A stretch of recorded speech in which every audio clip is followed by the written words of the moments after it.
Anchor really is the easiest way to make a podcast. Let me tell you why we use it for the morning mantra. It's free.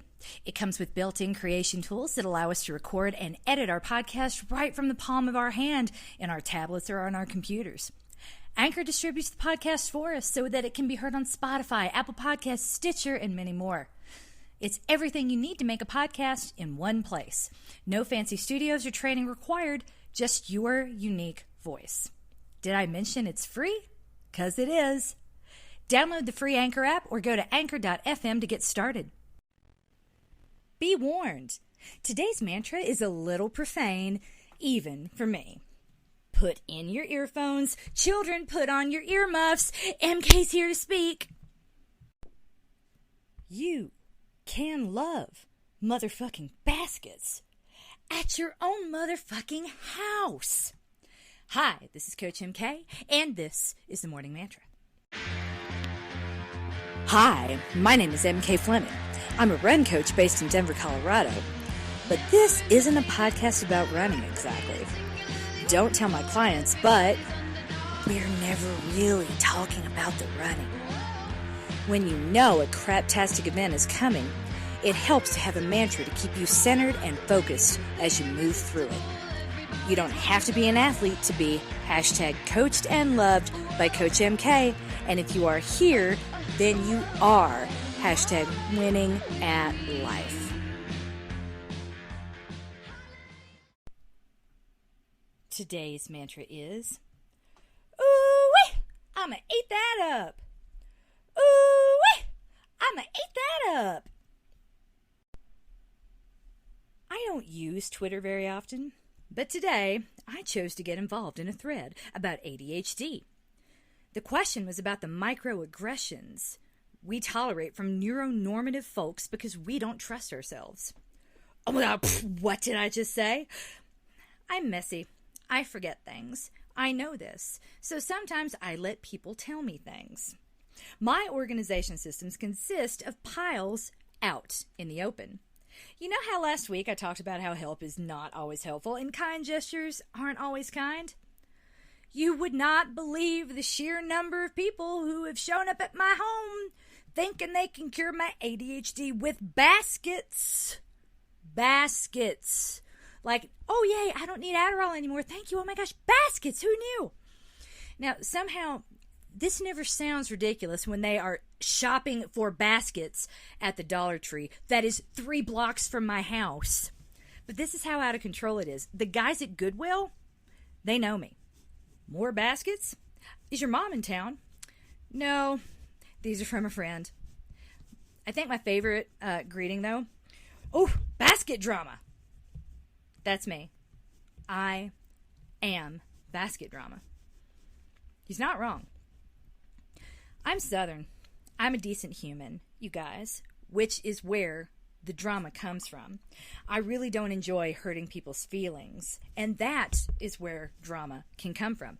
I get that these people are trying to be kind, but their kindness requires work on my part. And that's where the drama starts. Now, I got to remember which baskets you gave me and where I pretended to put them and make sure you do not know about the drama they caused before they went to Goodwill, because I don't want you to feel bad or ruin the illusion that you helped me by graciously buying me baskets that I can't fucking use. Thinking that you helped me made you feel really good, and I don't want to spoil that for you. Because you meant well, and I like you, and I don't want to hurt your feelings. Even though you hurt mine. Now, some people love baskets, and if you're listening to this right now thinking, what is wrong with you and baskets? Great. Yay, you do you. You can love baskets in your house. I am so glad baskets changed your life. But you need to learn a little more about mine before pushing baskets on me. I have ADHD for sure, but those piles you wanted to solve with baskets, they're not my problems. They were my solutions. Those were my to-do lists. Baskets don't help because I can't see what's at the bottom. Whatever is down there will be forgotten. What you gave me, those baskets, are actually trash cans. They're graveyards. You just took my to-do lists and buried them in a nice little grave from the Dollar Tree. And you don't know it. Helpful. You came in my house, looked at my life, judged it, and now I'm doing all this work not to hurt your feelings, even though mine are pretty hurt indeed. This is called a microaggression, a little pushy thing, a paper cut. It's no big deal until it happens again, in exactly the same way. It starts to fuck with you, makes you question how the world sees you. Guys, I have been to the Goodwill 8 times in 2019 alone, giving away baskets. I know, right? Right? Here's another microaggression. I'm trying to imitate my accent. Don't do it. It tells me who you really are. Speaking without the accent is very much a conscious effort. I know how I am perceived and how people respond to my words when they come out of my mouth sounding anything like they would naturally, and how the corrections that follow are geared towards making me more understandable, and how hurtful that can be. So when I want to know what someone really thinks of me, I drop the mask. You still hear them talking about when I sound like this? Or are you going to speak more slowly, use smaller words, like my brain cells shriveled up the second I started using my jaw? It took a long time to view myself as anything other than a problem to be solved. Someone who just needed to learn how to speak properly and use baskets. To realize that these attempts to fix me said more about the other person than they did about me in the first place.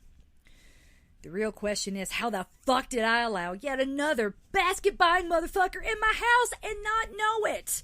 My God, you were a basket person. How did I not see that? I feel cheated. How does this keep happening? What am I doing wrong to keep inviting the basket-buying motherfuckers into my life with no priority knowledge that they were, in fact, basket-buying motherfuckers? They find me. How can I not see them? The basket buyers never notice from the time the basket hits my hands until they walk out the door that they're being tested.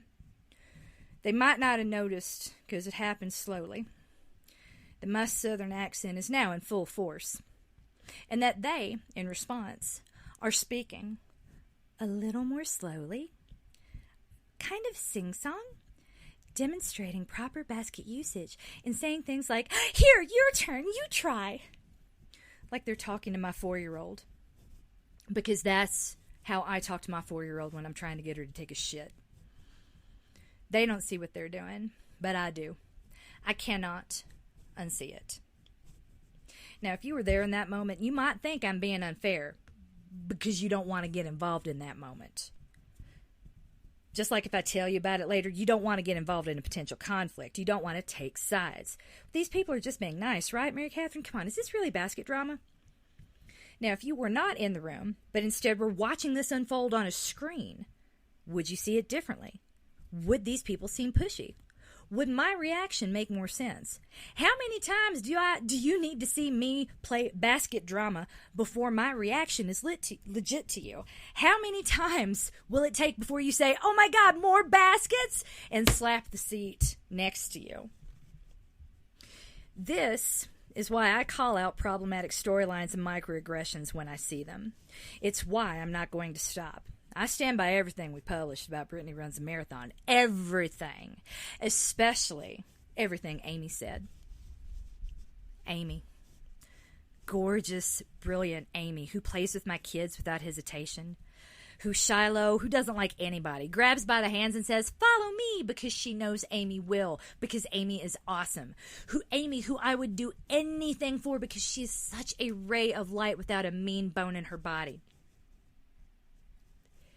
I think of all the people who have tried to fix her, who have tried to help her with uglier things than baskets, of the microaggressions and assumptions she endures every single day because of her size, the people who come at her fat the way they come at my piles, responding to her fat the way they respond to my accent.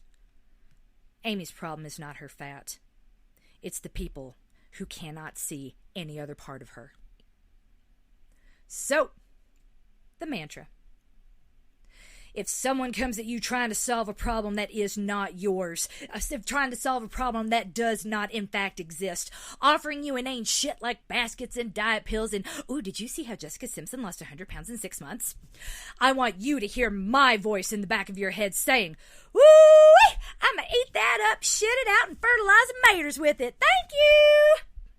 And remember, you don't have to respond to microaggressions with kindness. And anything said in my actual accent, my true voice, nobody don't ever near hear it. You're going to be fine. P.S.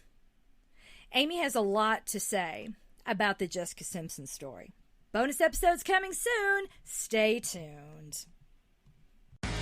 You are coached. You are loved. And you are winning at life. And you are definitely winning at life if you subscribe to my Nuzzlenut newsletter, follow me on Facebook, or follow me on Instagram. Feel free to do all three. It's showtime. The really big idea that has kept me up at night for the past 2 years is finally ready for beta testing. Runner Interrupted is a comprehensive, multi-pronged support system that is right for you if your running journey is currently interrupted for any reason, from injury to pregnancy to life circumstances that are beyond your control but are still your responsibility to manage. Runner Interrupted is included in our basic suite of products that you'll be able to access with your subscription. To be clear, $30 per month grants you access to Maintain, Rebuild, and Runner Interrupted, and you can move back and forth between the programs easily. Life does not always sync neatly with the calendar, and you deserve a program that can meet you wherever you are, whenever you show up. And trust, when you're injured, you are not tapping out of work, you are showing up for different work. Our guided DIY approach gives you everything you need to succeed throughout every phase of your running journey, especially those times when your journey has been interrupted and you are doing the hardest work a runner will ever do. The fun, and make no mistake, y'all, it's my company, can't no one tell me no, so this will be fun, begins on October the 1st. Click the link in the show notes and add your email to the list, and you will receive further instructions immediately. Or you can email info@fitnessprotection.com and we will take it from there. Spoiler alert, if you have an account on our website already, make sure your email address and phone number are up to date in there before you email us. If you or someone you know could use a little Coach MK shining a light into their darkness, or you think a program like Runner Interrupted could be cool, be sure to tell them about us. It's taken a lot to bring this to life, and we cannot wait to share Runner Interrupted with the world, but we're going to have to. That's what a beta is for. So don't wait. Get on the list before the beta closes. We honestly have no idea how long it will be before this program is finalized and open to the general public.